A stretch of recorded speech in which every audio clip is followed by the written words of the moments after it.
thing he meant.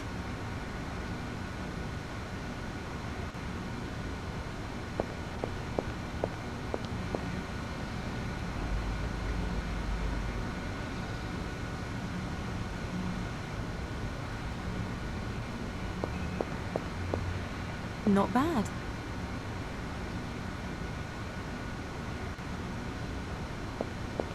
Mike is and remains a child at heart, but a sweet one.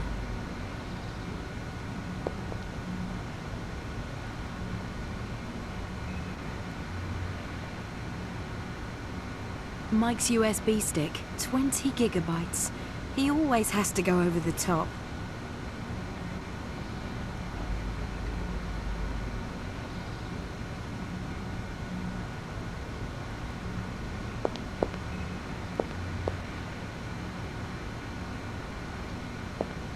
Yuck. What's that then? It's already going mouldy. I know that game.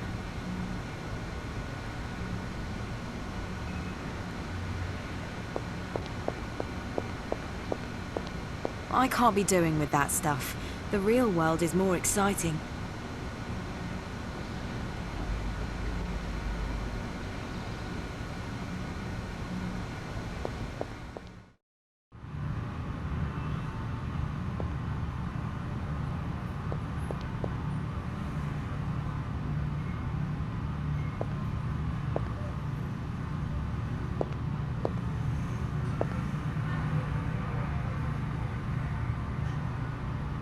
You're talking about this thing here? Thing? That's not a thing. That's a masterpiece of illegal remote control electronics. Uh-huh. And what can it do? It can control the Ferris wheel remotely. Mike hacked into the wireless network. We can stop or turn the wheel at the touch of a button. Our very own conference room above the clouds. Extremely clandestine and unbelievably cool. Only a genius could construct a transmitter like this. And this thing works, right? Well, I haven't tried it out yet, but I've calculated everything. It must work. We'll soon see. So we're gonna meet this African guy in the London Eye? Not we. You. Mike will control the wheel from the ground. Kids, this is gonna be the deal of our lives with an unobstructed view. And? What do you say? You're crazy. I knew you'd like it. Come on, let's go. We're late. Pack your things. I've got to quickly do something on the computer. Did you read this? Henston, the Foreign Secretary, is dead. Collapsed at his desk. I've been sadder. Come on, Mike. You can't talk about him like that. He had a family. 3 children. The people in the countries whose exploitation he was responsible for also had children. He wasn't undeserving. Don't be so cynical. That's not going to make the world any better. But it also won't make it worse. They'll put a new minister in his office. Long live the Commonwealth. Mike, we always said that we wouldn't become like these people. If you don't care whether there are deaths or not... Then I'd be like Henston, certainly. And that's why I say it's not a shame that he's dead. Where does your sudden love for this guy come from? Just because I don't wish death upon him doesn't mean... Can you discuss this in the car? You've got to go. Catherine would rather go to Minister Henston's funeral to plant some flowers. That's enough, Mike. Okay, okay. Not on my birthday. All right, let's go.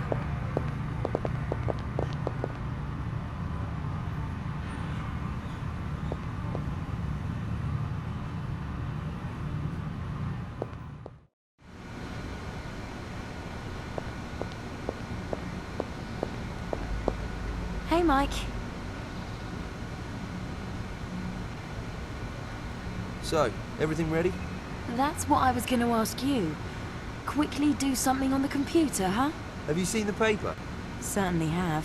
Well, it's a good shot of me, isn't it? Damn, I look so athletic in that picture, like Spider-Man. If Spider-Man did an office job.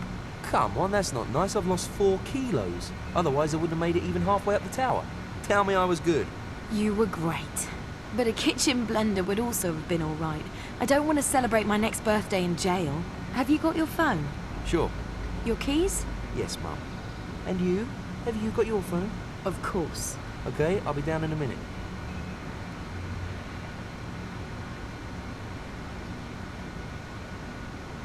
Hurry up. I'll wait downstairs.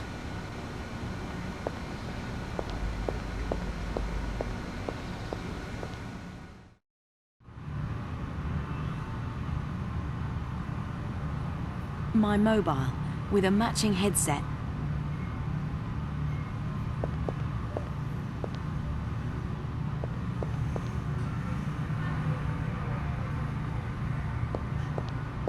Our answering machine.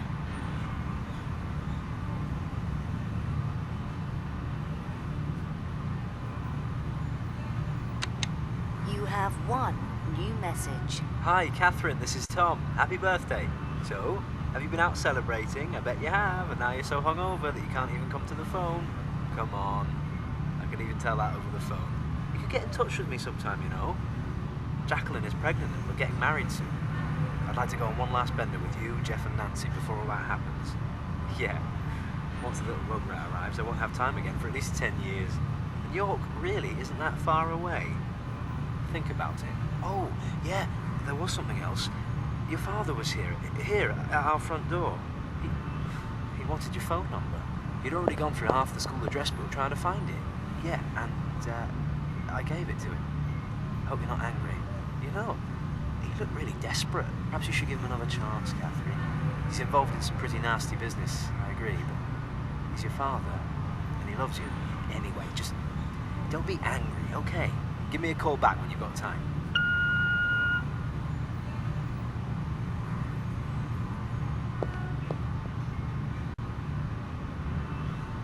Hey, Tom. This is Catherine. Catherine, hey, great that you called back. My God, it's ages since I've heard your voice. You sound really different, much more, grown up. You mean older, right? You're the same old charmer. Rubbish, I didn't mean it like that. Just a lot of time has passed. So, tell me, what are you up to these days? Have you finally finished uni? Yeah, I have actually. I did it. It just took me 17 semesters. Not bad, huh?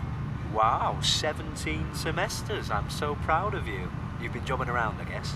Yeah, you could say that. I've had a lot to do. Uh-huh. Let me guess, the same old fight for the impoverished and the dispossessed? You got it. Old Catherine is still chasing her little girl dreams.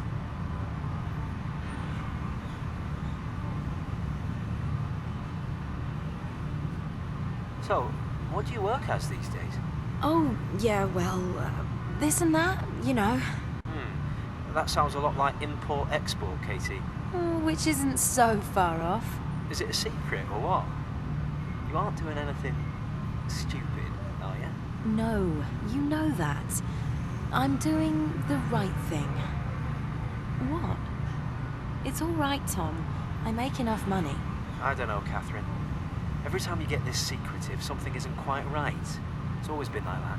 Now don't start going on about the £120 notes again. That was forgery, Catherine. It was a joke. £120 notes, Tom, with a picture of a caveman on it. You could have been caught. Then you would have seen what a great joke it was. Oh, Tom, you're just the same as ever. You too, apart from your voice. Oh, come on. Let's not fight. You started it. Do you always have to have the last word? You see, we've still got it. I like fighting with you best of all. Once learnt, never forgotten. About my father. Oh, yes. You're not angry, are you? He sounded so desperate, I just couldn't refuse him. Have you spoken to him yet? No? And? Are you going to call him? No, I don't think so. Catherine, that was all years ago. He's a pig. You know that. He's a businessman, Catherine. Sure, but one without any conscience at all. He supplies the biggest villains with anything they want. Well, if he doesn't do it, then someone else will. I know what you think about it, Tom. He's my father. You don't need to excuse him. I'm just saying that perhaps you should give him a call. He's not getting any younger, you know. We're all not getting any younger, and some of us don't even get particularly old. Because there are people like my father. Now we're arguing again. Yeah, but we won't ever get over this, Tom. We're too different. Yeah, we are. But I like you anyway. I like you too, even though you're a bugger. There you go. You've said something nice at last. By the way, have you got your own family yet? I'm working on one right now. Yeah, I heard. Congratulations. To Jacqueline as well. I knew there was something going on between you two. Yeah, you were right. I'm really happy. She's great. And you? Have you got someone? Oh yeah, 2 actually. You dirty thing. How is it? Don't you get into trouble? Rubbish. I'm living with 2 guys, but just in a flat share. Aha.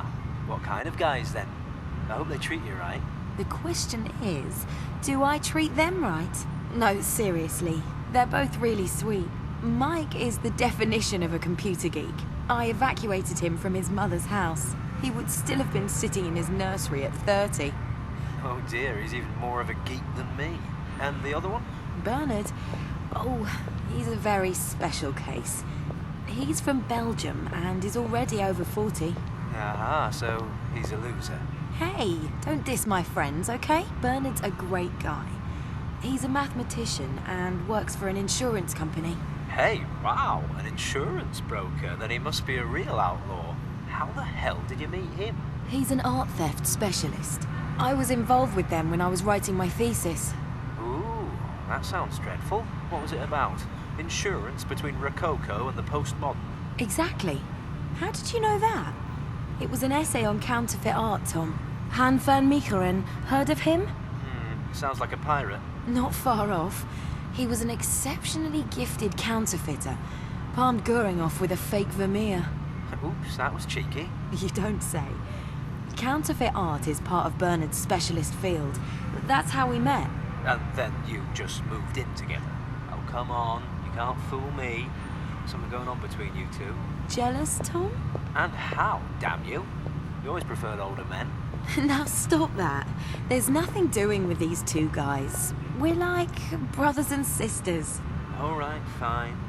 Then you must be seeing that old geezer, the one you were always going on about.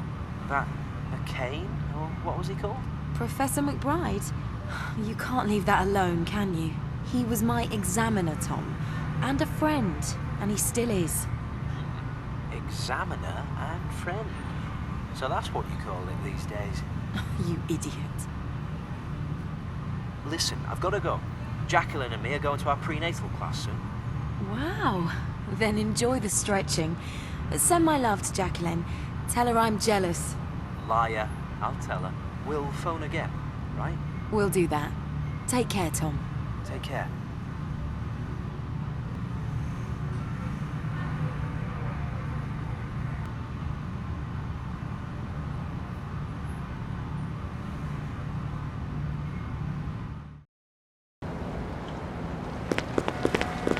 Come on, Catherine. We're in a hurry.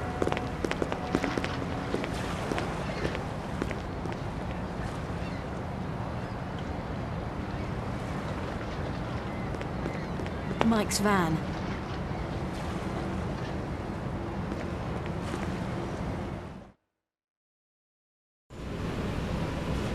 Okay, and now? We wait. The guy's called Odila. He'll be here any minute now. Get into the pod, I'll stop it, we do the deal, and then I'll bring you back down. How did you come in contact with this guy? Well, that's a funny story. He heard about our South Africa deal, and then he got in touch with Bernard. He got in touch with us. Where did he get the number? No idea. Bernard said he had a message on his mailbox. That's how it came about. And you're certain this isn't a trap? Almost certain. Oh, great. Come on, let's go back. Nonsense. Keep calm. I've checked him out. He's got at least 5 diplomatic passports, all of them fake. He's no cop. And I'm supposed to hang around with him in that pod on my own? I'll be there too.